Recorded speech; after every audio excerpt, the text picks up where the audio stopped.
Yeah, right, guys, Futurism here again. I'm going to do another Call of Duty commentary. Following up sort of from my last commentary, talking about what makes a good game. I've been playing a little bit more Ghosts, and I got a nice gun game footage. I was having a bit more fun. But I want to talk about gun balancing. It's broad. I saw another video about it, and he sort of talked about how he talked about sort of the crunch the numbers, the facts, and what the specifics are about making what the guns do in the game. Because at the end of the day, it's just code, and just a calculator. You put in each shot does so much damage at so much distance. Simple as that.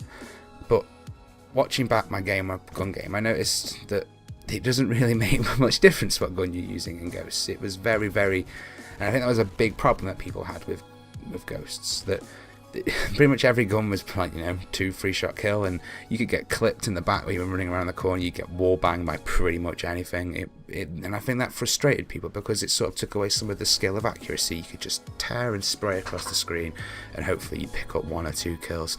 And especially that was forever prominent with the LMG. I used it a little bit, I think in this gun game.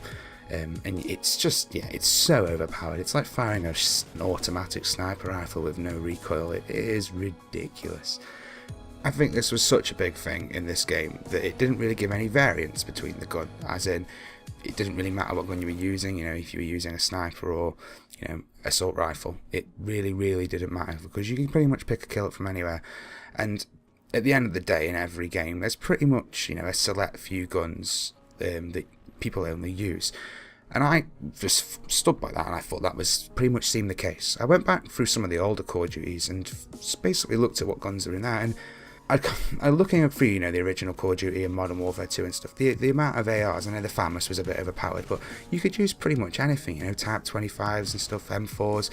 People were using every gun, and it sort of played into people's different play styles. And I thought that really sort of broadened the spectrum a bit, because I was sort of the original opinion that the more variables you add to a situation, the more complicated it becomes. So if you've got 100 guns to balance over 10, it's going to become more difficult to balance them guns without making them the same. Because if they're the same, then what's the point in having them? There's no point making a gun just for the sake of making a gun, unless you're trying to make some money off it. But if they're going to give it you all at the beginning, well, there's got to be some difference. I do know that they'd obviously bring burst fire into some guns and single shot, and that obviously plays into people's play styles again. If you look at what they had to deal with in Advanced Warfare when it comes to gun balancing, there is like how many variants? Like thousands? Like I don't know in total. Like I'd hate to. It'd terrify me to think, because how can you make all of them variants fair on every single map? And not. I know it's obviously we're not playing it to.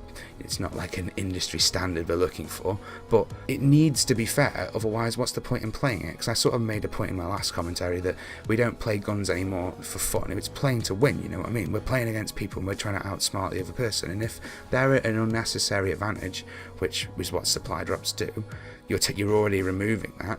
Every gun that you're using has got to be fair. And I've talked about the Power 3 of my friend, the HBR Insanity, the ASM1 Speakeasy, and the Obsidian Steve from By the Bow. And the ASM1 isn't as powerful now they've pretty much triple nerfed it. But it still is, they still are what I'd say the guns that you want, really, because they play in most playstyles across all the maps, and they're by far the most powerful. Like some people include the AK-12 RIP in there, but I've got 2 of that, and it is no better than a standard HBR in my eyes. But you could struggle, you may not even get a chance, let's say, to use any of them guns, because if I go back to my last commentary again, COD has a shelf date, after a year it's pretty much going to end. And if you look at how many people follow Call of Duty Ghosts and how many people play Call of Duty Ghosts now, it is a very small number. You're talking 4,000 or 5,000 people that still play it. And if you look how hated that game was by the community and how little following it's got now, what's Advanced Warfare going to have when Black Ops 3 comes out? Like, is it just going to stop? Is there going to be nobody playing it anymore? Is it just going to be the end of the game? And what about them people who've never even tried them guns, them variants, them things they've restricted from the community? Are we just going to be like, oh, okay, now I never got that chance, but hey ho. I don't think it's not possible. It's not fair. You can't balance the guns if you're doing it this way. I think if we're looking at anything, Counter-Strike's a very good way to look at it, with over half a million people playing it on the regular. And I know that is on PC, and people don't tend to compare PC games to console gaming, because I admit it isn't the same and it isn't the same vibe.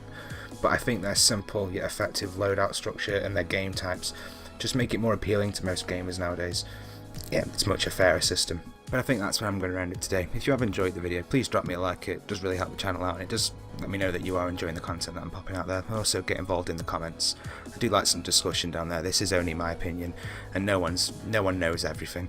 So if you've got anything to input, please drop it down there. Futurism signing off.